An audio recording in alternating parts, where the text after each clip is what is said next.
In a quiet village at the foot of a mountain in Ethiopia, life was simple and peaceful. Farmers tended their fields, children played under the bright sun, and the mountain stood tall, its peaks touching the clouds. But one night, something extraordinary happened. The villagers awoke to a strange golden glow lighting up the sky. At first, they thought it was a fire, but there was no smoke. Instead, the light seemed to come from the mountain itself. The villagers gathered in the open square, their faces filled with wonder and fear. "What could this mean?" an old man whispered, his voice trembling. As the night grew darker, the glow grew brighter, and the mountain surface began to shimmer like polished gold. Nobody dared to approach, but everyone felt the pull of the mysterious light. Little did they know their lives were about to change forever. By morning, word of the glowing mountain had spread beyond the village. Brave men and women ventured closer to see the marvel for themselves. They were stunned. Huge sections of the mountain's rocky surface had turned into solid gold. The golden glow was no trick of the light, it was real. One man reached out to touch the gold, and it felt warm, almost alive, under his fingertips. "This is a gift from the gods," someone shouted, but others weren't so sure. The gold seemed too perfect, too unnatural. Treasure hunters from nearby towns began to arrive, armed with picks and tools. They chipped away at the gold, hoping to claim their fortune. But as the first chunk of gold was removed, a deep rumbling sound echoed through the valley, shaking the ground beneath their feet. The mountain was waking up. As the days passed, the mountain's transformation became an international sensation. People from all over the world arrived, lured by tales of an entire mountain turning into gold. The small village was overrun with treasure hunters, scientists, and journalists. Helicopters hovered above, and the once quiet valley turned into a chaotic hub of activity. The villagers watched in disbelief as strangers swarmed their land. "They don't understand what they're dealing with," an elderly woman warned. She had lived near the mountain her entire life and knew its moods. The outsiders, however, ignored her words. They drilled into the golden surface, setting up camps and machinery. But as the digging grew more aggressive, strange things began to happen. The golden surface seemed to grow back overnight, erasing the scars of their tools. People who touched the gold for too long complained of whispers in their minds, voices they couldn't understand. One night, as the treasure hunters slept, the mountain gave its first real warning.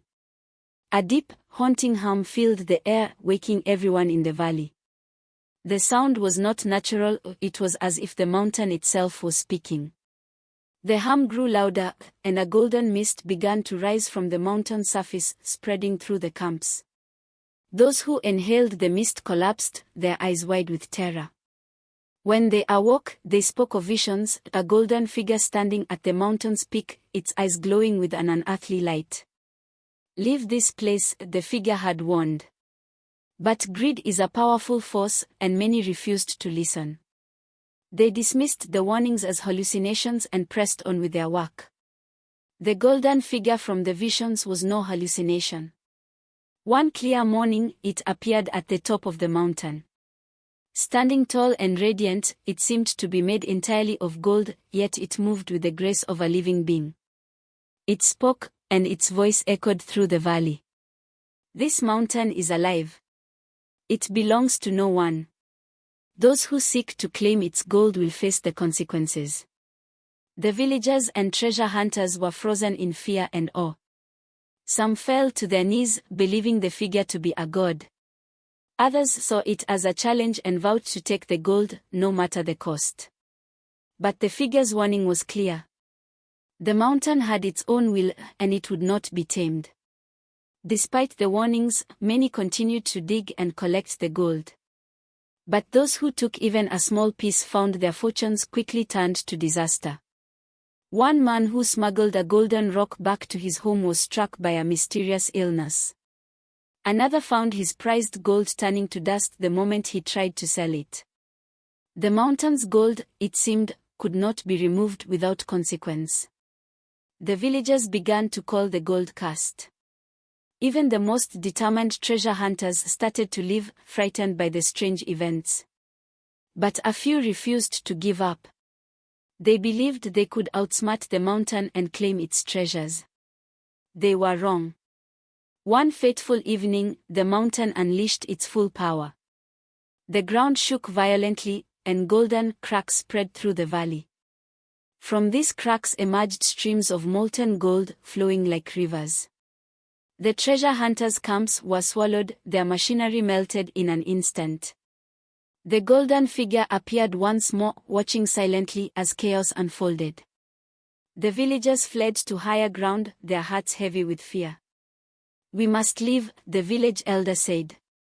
"The mountain will not stop until it is left in peace." For the first time, even the most skeptical among them agreed. The mountain's message was clear: its gold was not for human hands.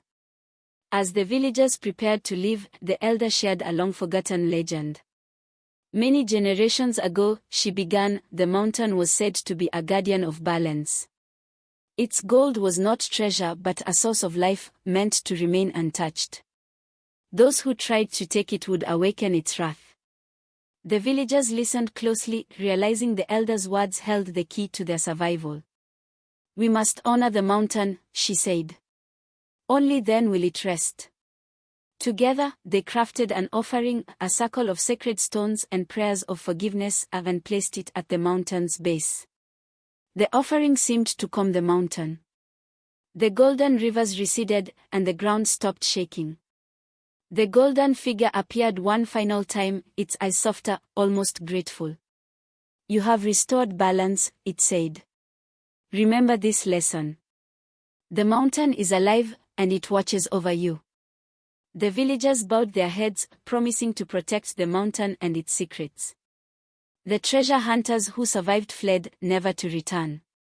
Peace slowly returned to the valley, and the mountain's golden glow began to fade, leaving only memories of its incredible transformation. Years later, the story of the Golden Mountain became a legend, passed down from one generation to the next. The villagers never forgot the power they had witnessed or the lesson they had learned. The mountain stood as a reminder that greed has consequences and that some treasures are not meant to be taken. Though the gold was gone, the mountain remained as majestic as ever, its peaks reaching toward the sky. And on quiet nights, when the wind was just right, the villagers swore they could still hear a faint hum, as if the mountain was singing its eternal song of balance and harmony.